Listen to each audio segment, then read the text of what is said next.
First open your desired web browser. Now go to the Node.js official website.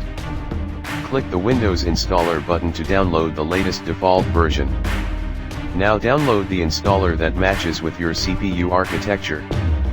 Once the installer finishes downloading, open the default downloads folder.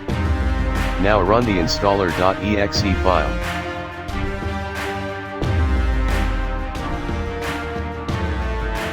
Now go through default installation process.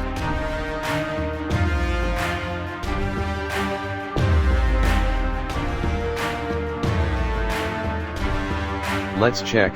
Open CMD. Type Node and press enter.